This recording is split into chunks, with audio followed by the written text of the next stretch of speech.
In today's episode, we'll be sharing some chilling horror stories that occurred during Christmas. But before we begin, consider giving us a like. It really helps. Also, if you've got a true story of your own, send to me, and I'll probably add it to a future video.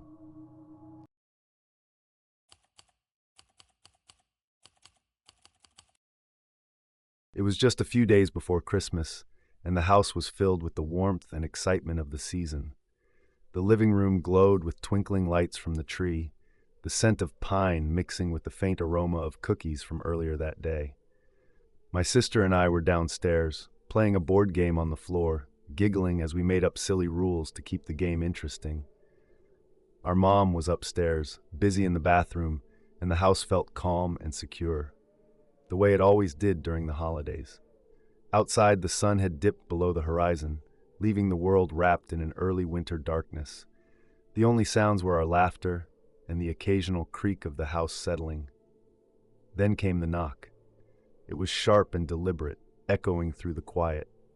My sister and I looked at each other, startled but curious. We weren't expecting anyone, but it wasn't unusual for neighbors or friends to stop by during the holidays. I got up, peeking through the curtains at the man standing on the front step. He was tall, wearing a dark jacket and holding a large box in his hands. His smile was wide, almost too wide, but I didn't think much of it at the time. "Hi there," he said when I opened the door a crack. "I'm delivering donated toys to kids in the neighborhood. Thought your family might like something special for Christmas." He crouched down slightly, holding the box closer so I could see it. Inside was a shiny, remote-controlled racetrack, complete with cars that looked like they could zoom around at lightning speed. My sister gasped, her eyes lighting up as she stood behind me. "There's more in the car," the man continued, gesturing toward the driveway where I could barely make out the silhouette of a dark vehicle parked just out of the porch light's reach. "Why don't you grab your shoes and help me carry the presents in? There's plenty to go around." His words were kind, his tone warm, and for a moment my heart raced with excitement. I'd never seen anything like the racetrack before, and the idea of more presents waiting just outside felt like a dream come true. "I'll get my shoes," I exclaimed, spinning on my heel to run upstairs. "Mom," I called out as I climbed the steps. "There's a man at the door with toys. He's giving us presents. I'm going to help him bring them inside." The sound of the water running in the bathroom stopped abruptly, and I could hear the hurried shuffle of my mom's footsteps.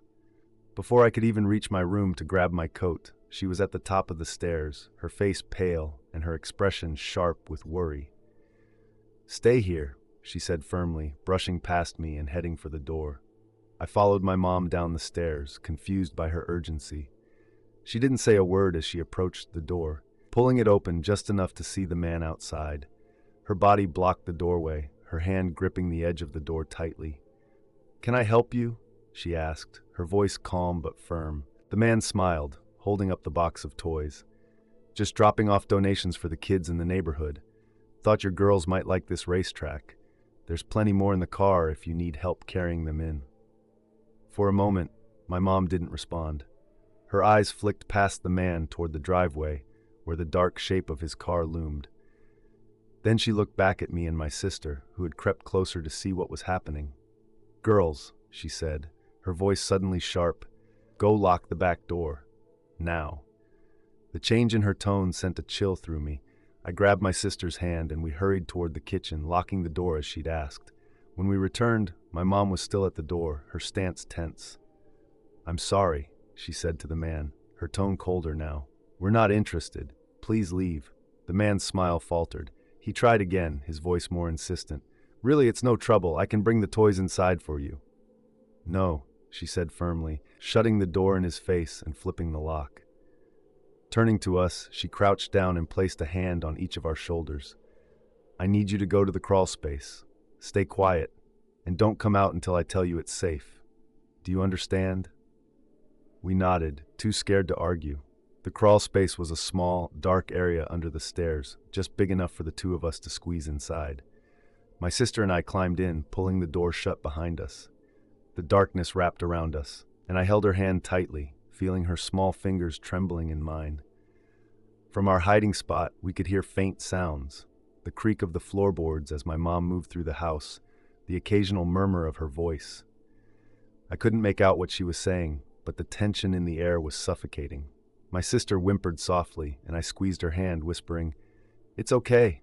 Mom's here. She'll take care of it." But I wasn't so sure. My mind raced with questions. Who was the man? Why had my mom reacted the way she did? Why did we have to hide? The minutes felt like hours.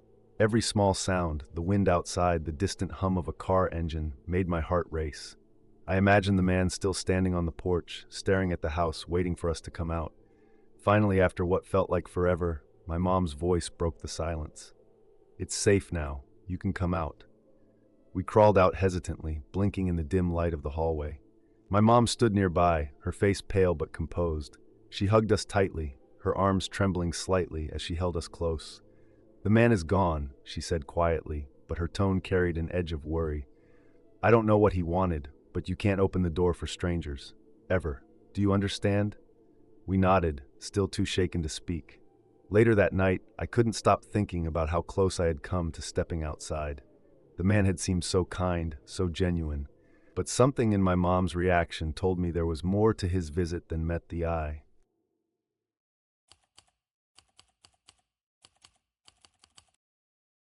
Christmas Eve 2020 felt quieter than usual. The pandemic had kept most people indoors, and the streets were eerily still as I drove through town, working a few hours before heading home to my wife and our newborn. Money had been tight with a new baby in the house, so I decided to squeeze in one last shift before joining my family for our first Christmas together. The requests had been slow, mostly people picking up last-minute gifts or heading to holiday dinners. It was nearing the end of my shift when a ride request came through from a lower-income apartment complex on the edge of town. The location wasn't ideal. Those apartments were known for their share of trouble, but I accepted the ride. When I arrived, a man in his late 20s stood outside, surrounded by a small stack of cardboard boxes. His clothes were rumpled, and his face carried the kind of weariness that comes from a long, bad day. As I pulled up, he hurriedly loaded the boxes into my trunk without saying much, then climbed into the back seat, letting out a heavy sigh. "Rough night?" I asked, trying to break the awkward silence as I adjusted my rearview mirror. "Yeah," he muttered, his voice low. After a pause, he added, "Caught my girlfriend cheating tonight. She didn't even deny it.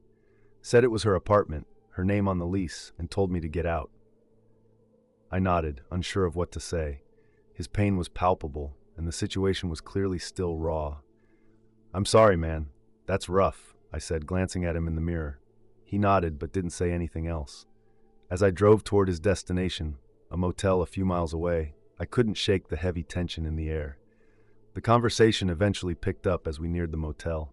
He shared bits and pieces of his story, how he'd been living with his girlfriend for over a year, how everything had seemed fine until tonight. His voice grew bitter as he recounted finding her with another man. "Worst part is," he said, shaking his head, "I don't even have anywhere to go.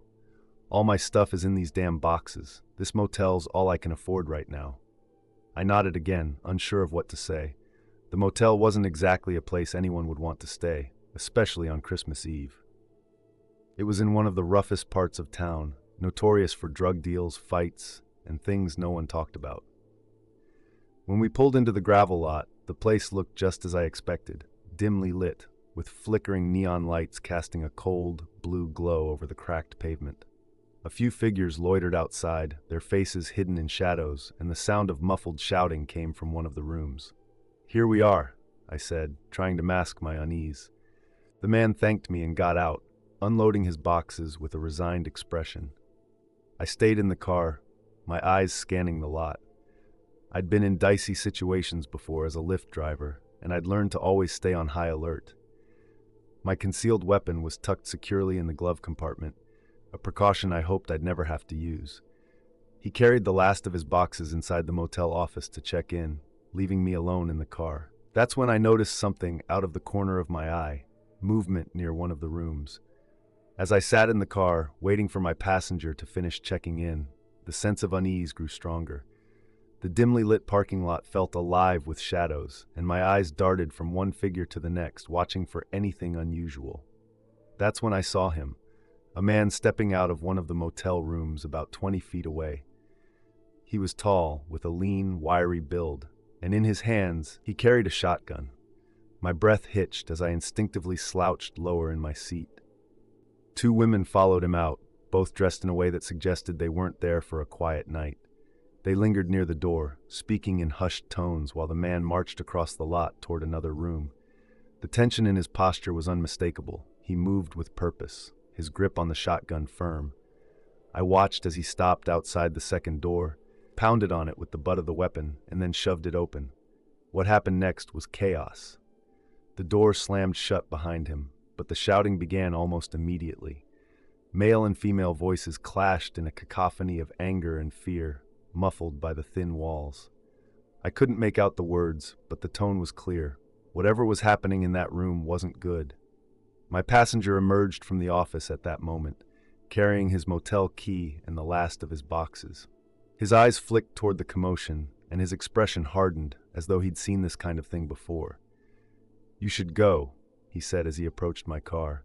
His voice was calm, but there was an urgency in his tone that sent a chill down my spine.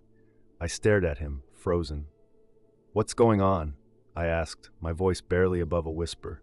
He didn't answer right away. Instead, he opened the trunk, grabbed his last box, and leaned toward my open window. "Merry Christmas," he said quietly, slipping a folded bill into my pocket. "And get out of here before things get worse." He turned and walked toward his room without another word. I watched him go, my heart pounding, as the shouting from the other room grew louder. A loud crash echoed across the lot, followed by more yelling. I didn't need to be told twice. My hands shook as I started the car and backed out of the lot, trying to keep my movements smooth and inconspicuous. My rearview mirror reflected the chaos behind me. The two women had disappeared, and the door to the second room was slightly ajar, but I couldn't see the man with the shotgun anymore. I drove a block away before pulling over, my hands still trembling on the wheel. For a moment, I just sat there, staring at the empty street ahead of me, trying to process what had just happened. Then I grabbed my phone and dialed 911. The dispatcher's voice was steady as I described the events. The man with the shotgun, the women, the shouting. I gave them the motel's address, the room numbers, and as many details as I could remember. "We'll send officers to check it out," the dispatcher assured me. I sat in my car, waiting, hoping to see flashing lights in my rearview mirror. After a few minutes, two patrol cars sped past me toward the motel, their sirens cutting through the quiet night. The next day, I learned from a news alert that the police hadn't found anything unusual. The occupants of the room where the shouting had occurred denied anything had happened, and there was no sign of the man with the shotgun or the two women. The report felt like a punch to the gut. How could they dismiss something so blatant, so dangerous? I can't forget that night. I've driven through rough neighborhoods, seen my share of shady situations, but nothing has stayed with me like that motel on Christmas Eve.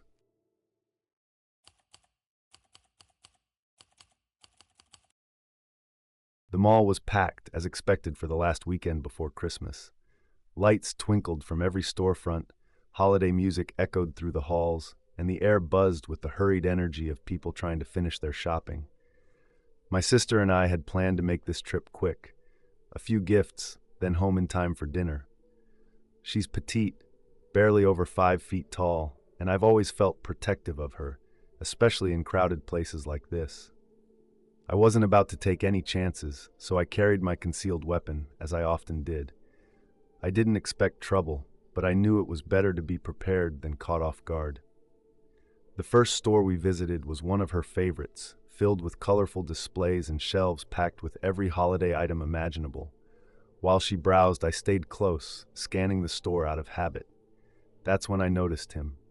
He was a man in his late 30s or early 40s, dressed plainly but slightly disheveled, standing by a rack of merchandise he wasn't looking at.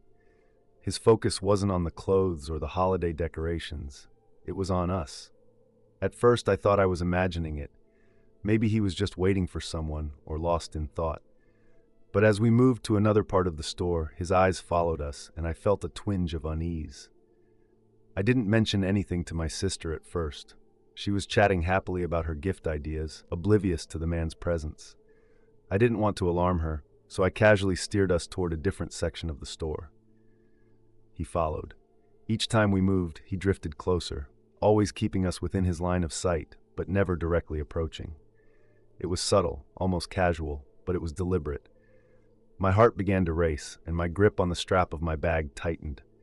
Beneath my jacket, my hand hovered near the holster of my concealed weapon.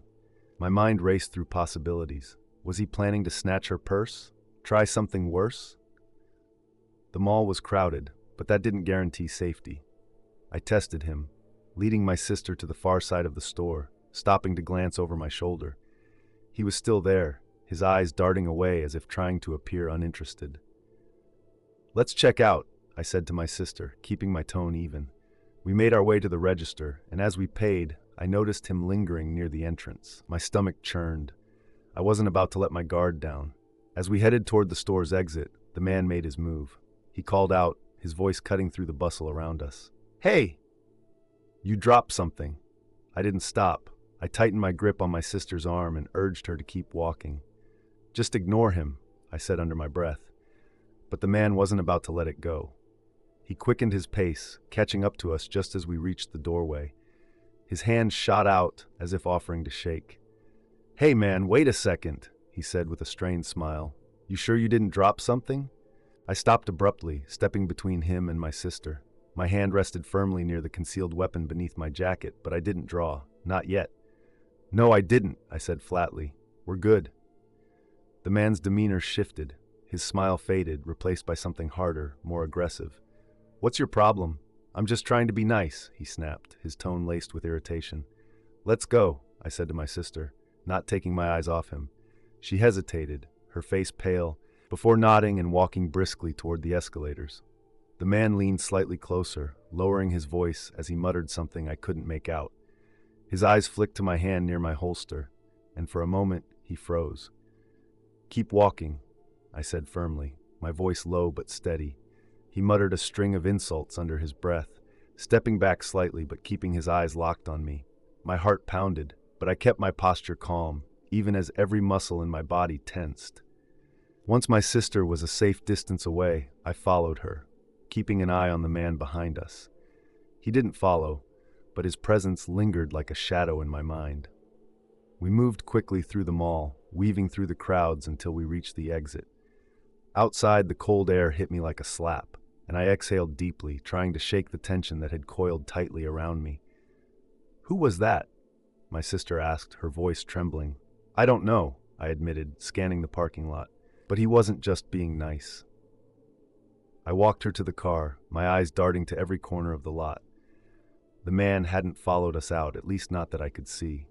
Still, the unease didn't leave me as I helped her load the bags into the trunk. As I drove us home, my mind replayed the encounter. Was he trying to distract me? Was he planning to grab my weapon, her purse, or something else? Or was it something more sinister? I didn't have answers, but I couldn't shake the feeling that we'd narrowly avoided something bad. My sister thanked me later, saying she was glad I'd been there. Her words hit me harder than I expected. What if I hadn't been? What if she'd been alone? The experience left me hyper-aware, scanning every crowd, every face, every movement the next time I went out. I couldn't shake the thought that this man, or someone like him, could try again with someone else who might not have the same level of vigilance. Christmas is supposed to be a time of joy and celebration, but that Christmas was the opposite.